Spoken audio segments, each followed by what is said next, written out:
Float like a butterfly, sting like a bee. The build this time is centered around a quote of Muhammad Ali, one of the greatest if not the greatest heavyweight boxer of all time. I wouldn't be surprised if someone else has a build that can be described with this quote, but here is my take. I think the first half of the quote, float like a butterfly, has one very obvious answer. The Ash of War, Raptor of the Mist. This Ash negates the next instance of direct damage you're taking, and floats you upward. Casting the Ash itself costs no FP, so you can actually spam it. Only when the floating animation is triggered do you consume 6 FP, a relatively cheap Ash.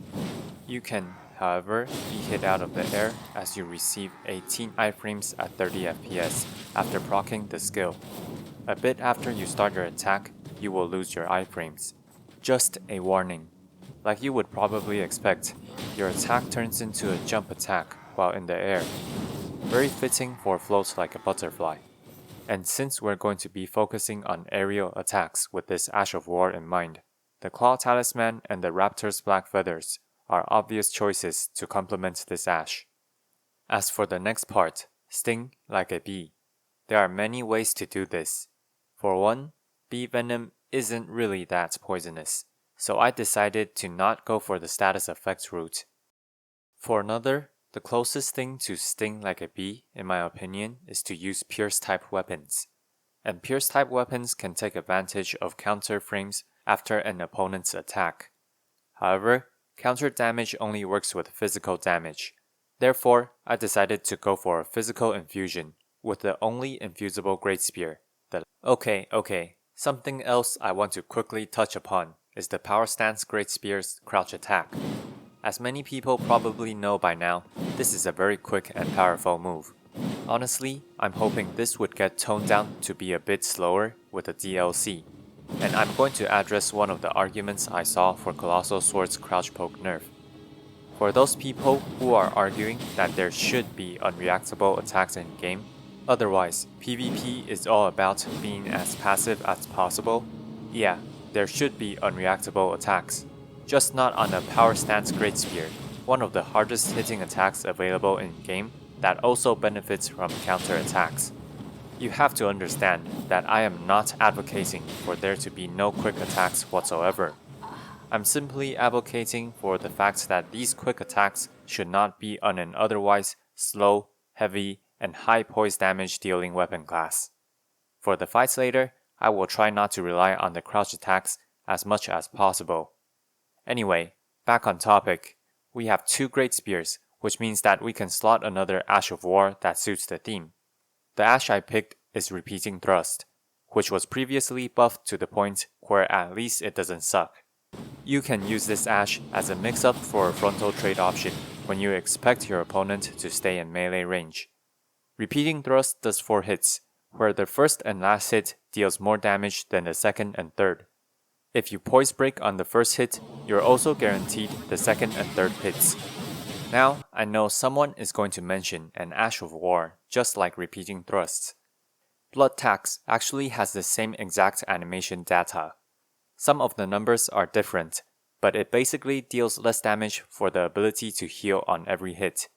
So why did I choose Repeating Thrusts over Blood Tax, or are they interchangeable? While they can sort of do the same thing, I would say that Repeating Thrust is superior in a PvP setting. Why? Because a major difference between Repeating Thrust and Blood Tax is the first hit poise damage of these 2 ashes. We're going to be using a lance, which has a base poise damage of 5.5, just like any other Great Spear. This means that Repeating Thrust does 110 poise damage on the first hit, but Blood Tax only does 55 poise damage. The first hit of either of these ashes is a hit stun level 2, which means that it stuns the enemy for 25 frames in 30 FPS, which is 50 frames in 60 FPS, as long as you poise break them. This is important, as poise breaking not only stops your opponents from doing more attacks to interrupt you, it also allows you to true combo into the next 2 hits of the Ash. The vast majority of the people on medium roll have over 55 poise. Heck, even many light rollers have over 55 poise. A lot of the more competitive medium roll builds choose to hover around 101 to something like 105 poise to deal with many of the more commonly seen poise breakpoints. 110 poise guarantees you the poise break on the vast majority of the opponents. This is why I say that repeating thrust is superior in a PvP setting versus blood tax. You might think so much effort is unnecessary for a secondary Ashe, but this is the kind of optimization I like to do for my channel to get that one final bit of advantage over my opponents. If you enjoy content like this, like and subscribe for more. You can also buy the fantasy novel I wrote linked in the description down below to support the channel and request a topic. Moving back, Vagabond and Hero both allows you to reach the desired stat distribution at level 125, and this is the full build. We're also running the Spear Talisman to increase counter hit damage, and the rest of the setup is pretty typical. If you want to play this at a higher level, like 150, you really do have spare skill points. This is the build at 145, and I already swapped the Earth Trees for Crimson Amber while investing into more vigor, endurance, and strength.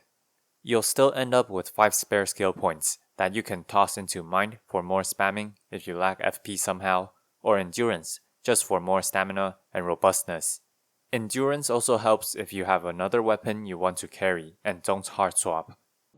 One final tip before jumping into battles. After using Raptors, if you don't proc the jump, your next attack turns into a dodge/crouch attack. Both the power stance and regular crouch attack of Great Spear comes out relatively quick, as I'm demonstrating. However, after using Raptors, your power stance attack will come out visibly slower than the main hand one. This main hand crouch attack after Raptors has good horizontal coverage for a mix-up after your opponent thinks they can punish you. Let's get into some battles. I'll talk a bit more about things to keep in mind as I fight. Star Shower with Lusats, okay, he's probably going to cast a few more. That's 3, 4, and 5. Okay, and a pot. With a Great Blade Phalanx, I think that's over 200 FP. That means he's probably at least 150 or over, or doesn't have a lot of stats elsewhere. Anyway, I'm gonna just rely on the poke here, because he's gonna run a lot. And we can find time to do a running power stance attack to roll catch. Nice, GG. It's actually beneficial to start off with a crouch poke, even if we don't hit. Okay, he was in the middle of an attack animation, so we were able to hit, but it lets your opponent think you're just gonna keep doing crouch poke. Okay, we're gonna dodge until the last one and missed, so he can't roll away because of his recovery frame, and GG. Of course, this only works because he kept spamming. Whoa, okay. You don't have to greet me, but wow, starting off with a crossbow. This guy, not very respectful, but this kind of player usually doesn't have that much skill, and if they really want to play dirty, we can always just keep crouch poking. I'm gonna show him I only do crouch pokes and then catch him with the power stance roll or jump. Nice, there we go. And we just need to catch him with one of the running attacks. Missed his briar and wait, and a regular poke is enough. We don't always need the power stance jump attack.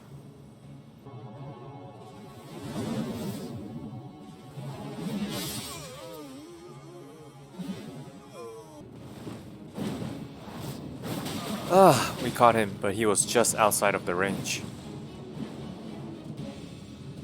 Okay, we're gonna pretend to crouch poke, and with enough distance so I can get away without getting hit. Raptors and wait, roll catch! Your attack turns into your crouch attack after using the Raptors, and I used the power stance one with a delay so I can roll catch him. Missed and punish, GG. The ones that don't stop spamming are the easiest ones to catch with this Ashe.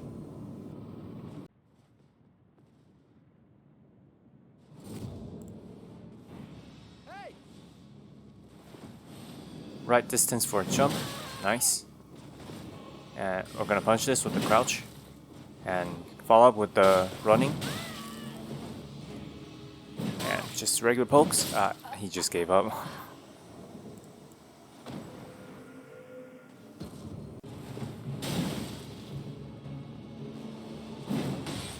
I really want to get him with a mist. Oh, nice. That was a nice wait.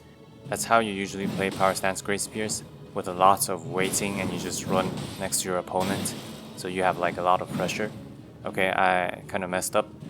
One thing about mist and using the Power Stance Jump attack is it uses a lot of stamina. So if you don't watch your stamina, sometimes you run out and you get punished. Okay, I definitely am not playing well, and I should also use the regular jump attack more, but I kinda just wanted to land the fat Power Stance jump attack, which as you can see, you should not really spam because it's very easy to dodge. I just didn't want to make it a competition of Power Stance crouch attacks. We'll start with the crouch attack.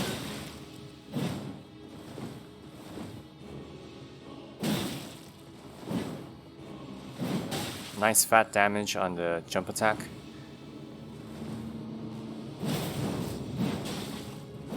He probably won't get caught by the Power Stance jump attack again, so we should probably mix in some of the regular jump attacks.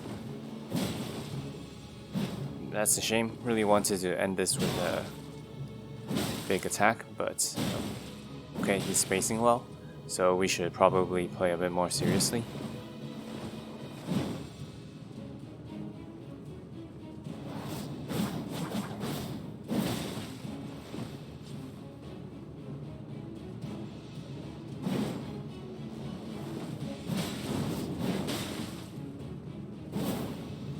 I should have followed up the mist with a regular crouch attack to do the horizontal slash. Just a regular poke. He still isn't caught. It's fine. Make him dodge our vertical slash and then poke a regular one. He's still not dead. Amazing. Okay, we're definitely not ending this with fan daggers. The running Power Stance attack can very often scrape a little hit, but he dodged it well too. Missed, and a one-handed poke, still not dead. This is getting intense. He can probably one-shot us from here, especially with a counter hit. Empty swing on purpose. Bait him. Yes, he didn't dodge. Nice. Truly a GG. That'll be all for this time. Like and subscribe, and see you next time.